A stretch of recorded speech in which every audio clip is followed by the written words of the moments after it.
Recordar a nuestros maestros, un programa para reflexionar problemas de nuestro tiempo a la luz de los grandes pensadores.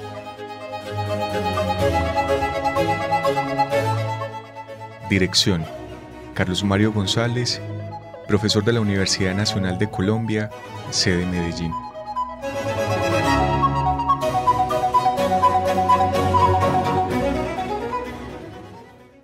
Apreciados oyentes del programa Recordar a nuestros maestros, reciban de mi parte un afectuoso saludo. Yo soy Carlos Mario González, director del programa y miembro y director de la Fundación Biblioteca Franz Kafka.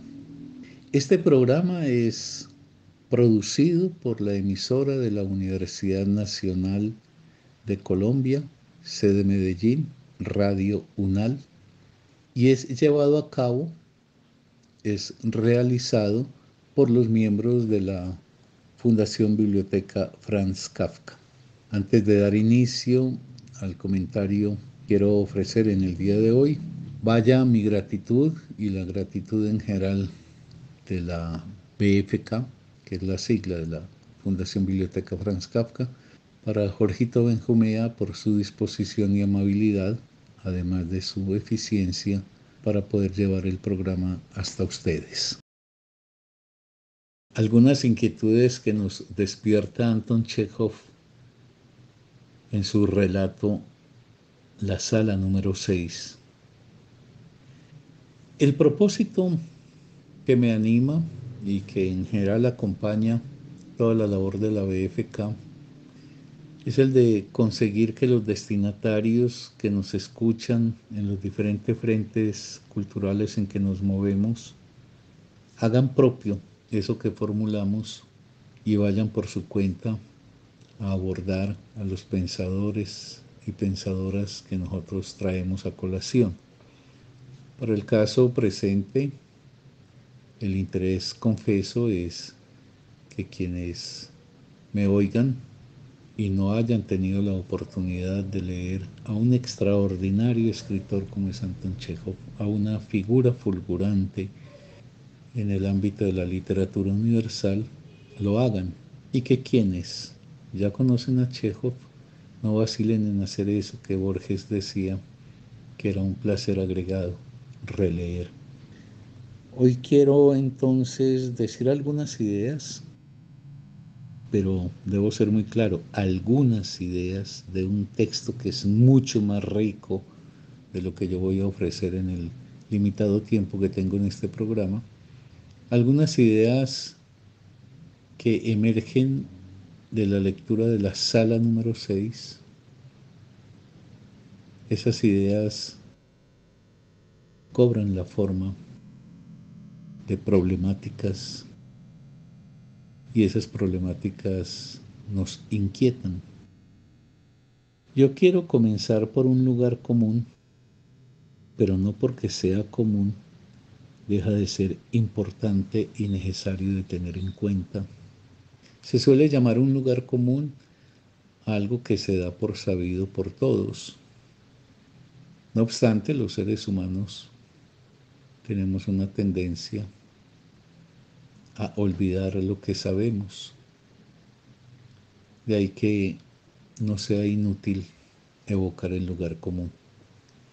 Es este. La gran literatura tiene un efecto que en mi opinión es el principal, y es que ya no se reduce a narrar una historia. La historia que cuenta no es el valor de la gran literatura.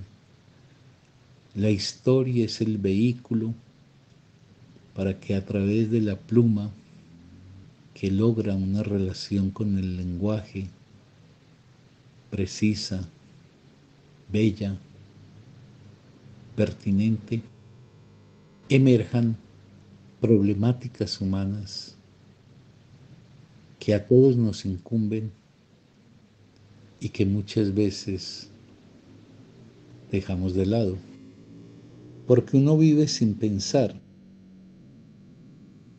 y termina pasando de largo ante cosas fundamentales de la vida. Y lo que hace la literatura, igual que lo que hace en otro frente, es la filosofía, por ejemplo, y en general los saberes que se ocupan de lo humano y de lo social, es detenernos a pensar lo que no hemos pensado, porque en el vivir pasamos de largo. La gran literatura pues tiene ese gran mérito.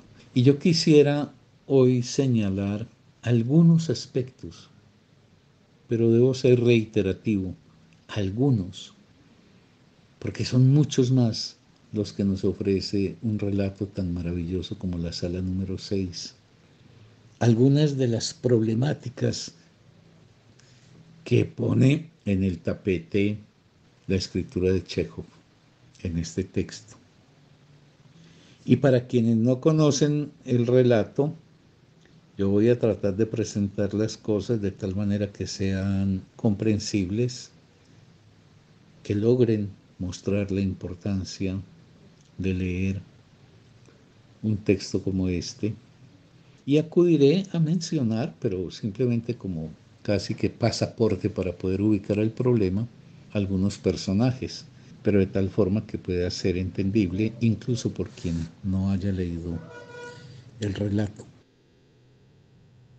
Hay un personaje muy importante que nos trae una problemática que merece ser reflexionada por cada cual de nosotros. Ese personaje se llama Andrei Yefimich y él en un pasaje se maravilla ante los logros de la inteligencia humana. Vale, es muy frecuente que las personas que tienen un lugar definido y un hábito construido para relacionarse con el saber, pues guarden una gran admiración por las conquistas que el ser humano ha hecho en ese campo de la inteligencia. Pero ahí hay un peligro y es que saber eso se puede volver una especie de egolatría, es decir, de autoaplauso por el conocimiento que uno logra. Entonces, la inteligencia con sus frutos termina siendo un elemento para regodearse en sí misma, incluso para la vanidad y el goce de quienes la detentan, y con un magro efecto sobre la sociedad. Aquí hay una advertencia de Chekhov sutil, pero al mismo tiempo categórica. Sí, la inteligencia humana y sus frutos en el conocimiento es una maravilla. Pero ojo que sobre ella, en la forma en que la apropiamos, se yergue un peligro. Que la tomemos bajo la forma de la infatuación, bajo la forma narcisista de ser portador de un gran saber. Andrei Yefimich es un hombre que hace exactamente esa valoración. Es decir, él se deshace en admiración por el conocimiento que ha logrado la humanidad y se lamenta de que la inmensa mayoría de la gente no solamente carezca de ese conocimiento, sino que no lo sepa apreciar. Pero aquí hay un rasgo que es criticable en la forma en que el conocimiento es apropiado por el personaje. Y es tomarlo, como he dicho, como algo que me distingue ante los demás, por un lado. Y por otro lado, que es algo que está ahí para la autocontemplación que yo hago de mí mismo a la luz de eso que he leído. En forma simple es ese tipo de personas que leen pero inutilizan lo leído porque lo vuelven simplemente un atributo personal, un regodeo propio, algo del orden de una manipulación para sí sin mayor efecto y que incluso les sirve para ostentar por un lado y para sentirse superiores a los demás. Esa valoración de Andrei Yefimich, que es la de impotenciar finalmente el conocimiento logrado, es decir, que el conocimiento estaría simplemente en la intimidad de aquel que lo ha apropiado, pero un conocimiento sin expresión en el mundo, impotente, que no hace las veces de una fuerza transformadora del mundo. Esa valoración de Andrei Yefimich me recuerda las que hacen quienes se deshacen en admiración y elogio por la que llaman sabiduría oriental. Yo escucho con mucha frecuencia gente que dice la sabiduría oriental, pero esas personas que así hablan no se preguntan por las deplorables y terribles condiciones de vida que han tenido que padecer a lo largo de milenios miles y miles de millones de seres humanos en China, en India, en Japón, por no mencionar pues el resto de países asiáticos. Vaya el valor de una sabiduría que no ha dado luces ni decisión de luchar contra las ignominiosas formas de vida y de entendimiento para el conjunto de la sociedad, reduciéndose a una ínfima minoría de privilegiados. Esa es la sabiduría de Andrei Yefimich, la que él admira, la que solo habita dentro del cráneo de un puñado de elegidos. Ese es un primer peligro que se cierne y que trasunta de la lectura que uno hace de Chekhov. Peligro que se cierne, decía, sobre el conocimiento. Que el conocimiento sea apropiado por un individuo que lo impotencia. Lo vuelve simplemente un alimento propio con el cual, repito, se hace el gesto de distinguirme de los demás por la gran sabiduría que detento.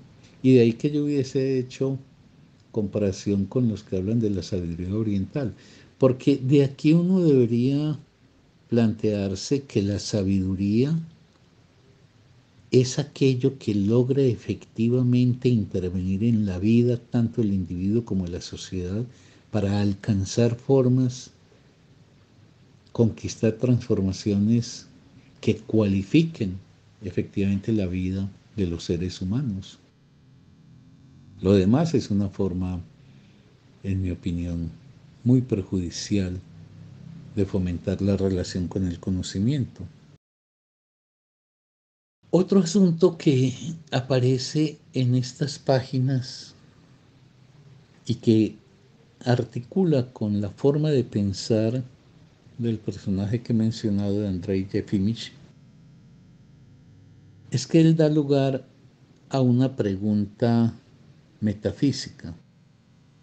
Y digo metafísica porque es una pregunta que se dirige aún más allá, bajo la presuposición de que nuestra existencia debe obedecer a un propósito, a una intencionalidad que le asignó sentido originariamente. Él dice, para aclarar lo que acabo de formular, ¿por qué el hombre no es inmortal? Eso pues lo está pensando Andrei Yefimich. ¿Para qué existen las circunvalaciones y los centros cerebrales? ¿Para qué la vista, el lenguaje, la conciencia y el genio, si todo está condenado a convertirse en polvo y a fin de cuentas a enfriarse con la corteza terrestre y luego a girar con la tierra alrededor del sol durante millones de años sin razón y sin sentido? Para enfriarse y girar luego de ese modo, no hacía falta sacar de la nada al hombre, con su inteligencia excelsa, casi divina, y luego, como a modo de burla, transformarlo en barro. Digo que esta reflexión se corresponde en el autoenaltecimiento que planteaba con respecto al primer asunto. O sea, aquel donde yo hago mío el conocimiento, pero simplemente para revestirme de una supuesta superioridad y para no hacer absolutamente nada con él. Y que el conocimiento no sirva como una fuerza de intervención sobre la vida concreta. Esa es una forma de liquidar el valor del conocimiento, decía.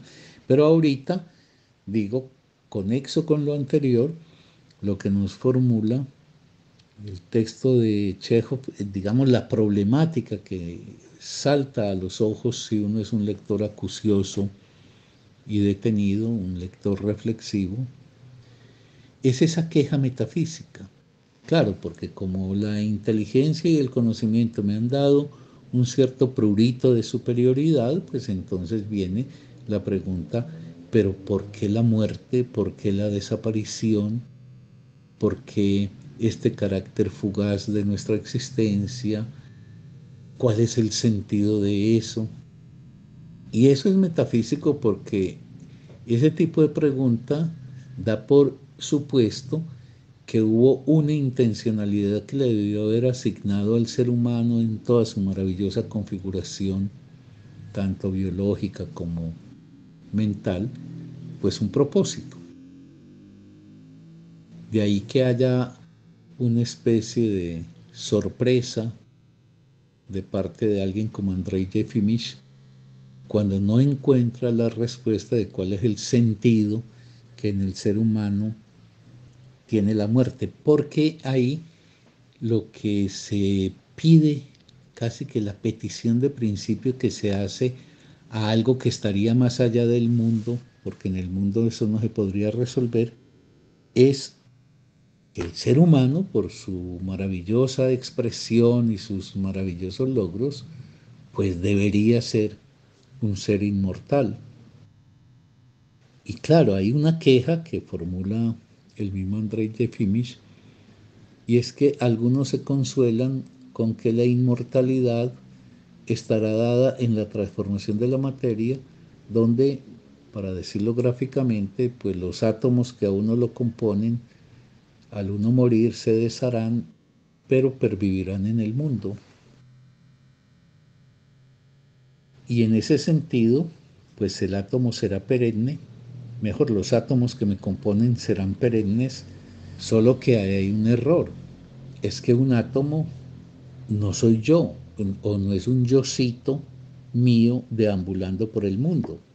Pues porque eso es como, para poner un ejemplo, cuando uno se motila, todo ese corte del pelo que queda luego en el suelo, son formas que se habían dado en la vida mía y en la organicidad mía, pero cuando eso queda como un despojo, como una basura, no es que ahí ha quedado en el mundo disperso especies de yocitos míos que pervivirán para siempre.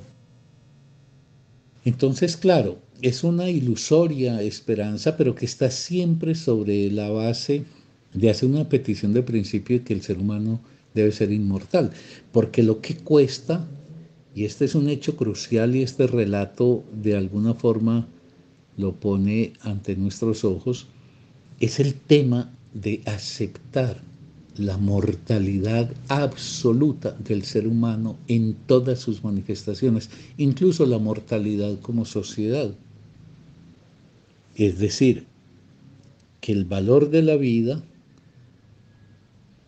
se lo debemos atribuir a esta en los términos de ella, sin peticiones de principio y sin esperanzas ilusorias de inmortalidad. Esto cuesta mucho decirlo, y tal vez en eso es que un gran escritor como Chekhov nos ayuda a que encaremos lo que cuesta mucho que sea dicho. Y es que el ser humano es un ser hecho de una materia fugaz.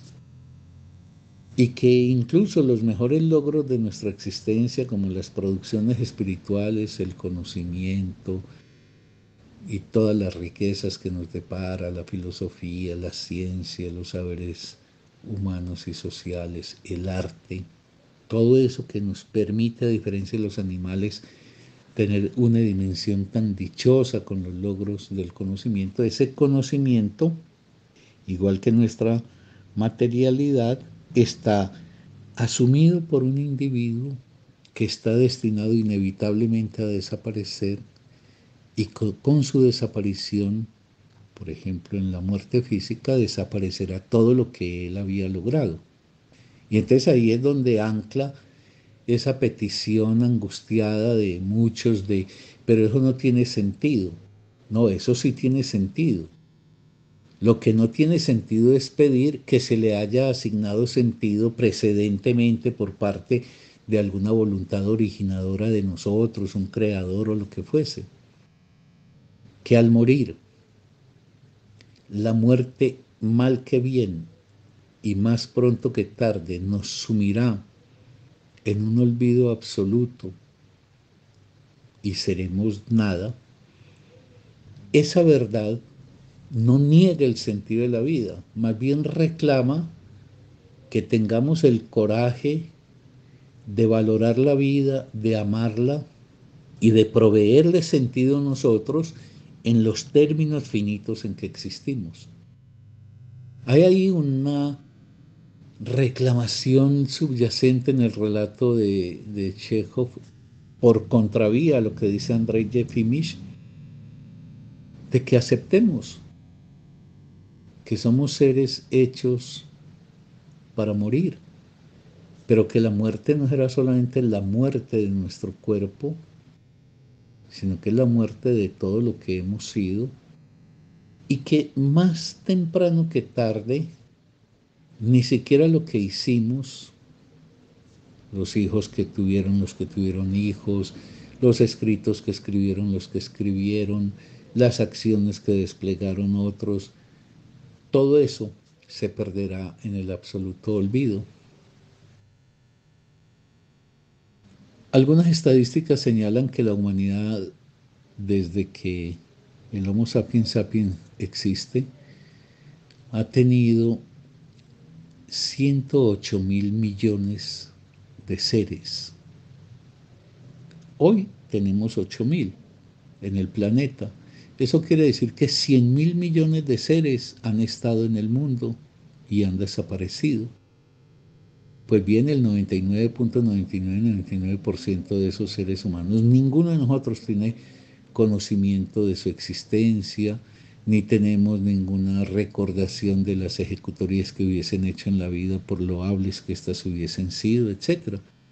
Es decir, esos 100.000 millones, para no contar pues con los que actualmente vivimos, sino con los que ya han perecido, han cumplido con una ley humana, y es la ley de hacer de la vida, en el tránsito que tenemos en ella, para luego desaparecer por completo, algo que tenga sentido.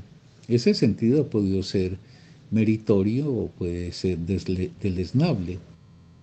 Pero aquí, en el texto de Chekhov, aparece ese problema de la inmortalidad que nos permite abrir un camino crítico a esa petición metafísica de que el ser humano debe haber llegado por un sentido que se le proveyó por alguien que tuvo la voluntad de ponerlo en el mundo, pero no caer en la desesperación de esto no tiene sentido, esto entonces no vale la pena, sino más bien invocar que una criatura que no tiene sentido originario está en la obligación de dotar de sentido a la vida para vivir la vida en lo posible de las mejores condiciones, en la riqueza de la potencialidad que le puede ofrecer la vida a cada ser humano si éste la sabe indagar y cultivar. Pero bueno, el programa corre y mucho más rápido de lo que yo esperaba y se me van a quedar muchas cosas en el tintero. Pero no importa, en estos últimos minutitos hacer alguna otra indicación con el efecto pues de buscar que mis oyentes de hoy pues vuelvan a Chekhov o vayan por primera vez a él.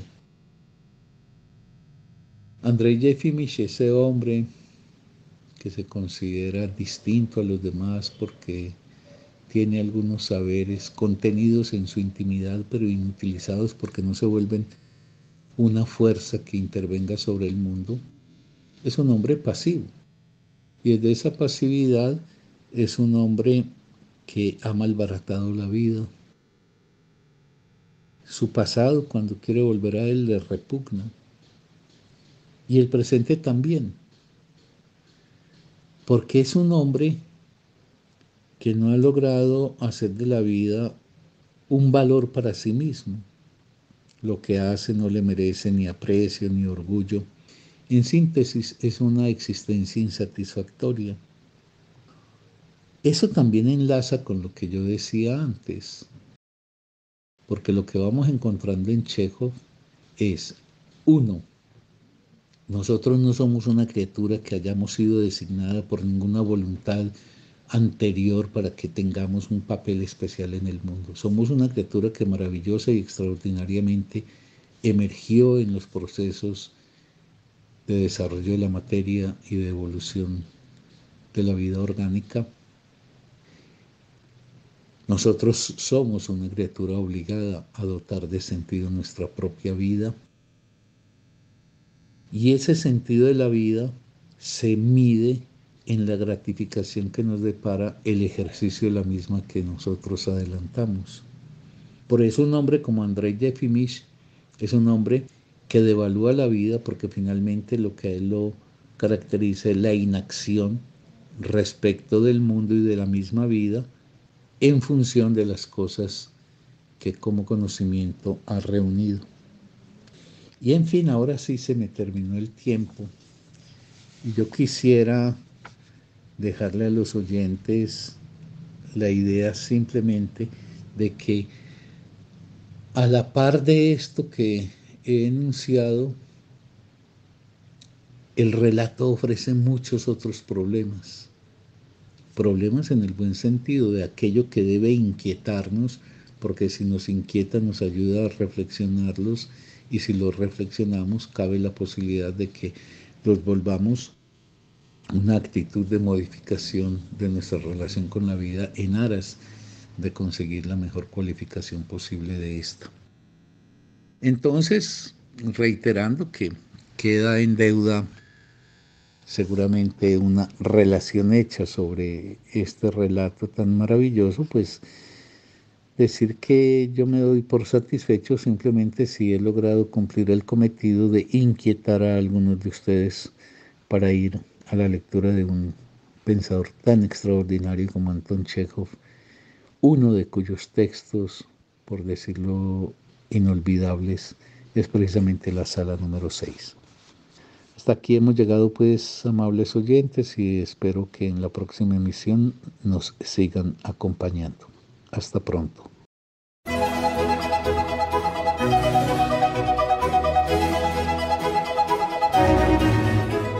Recordar a nuestros maestros, un programa para reflexionar problemas de nuestro tiempo a la luz de los grandes pensadores.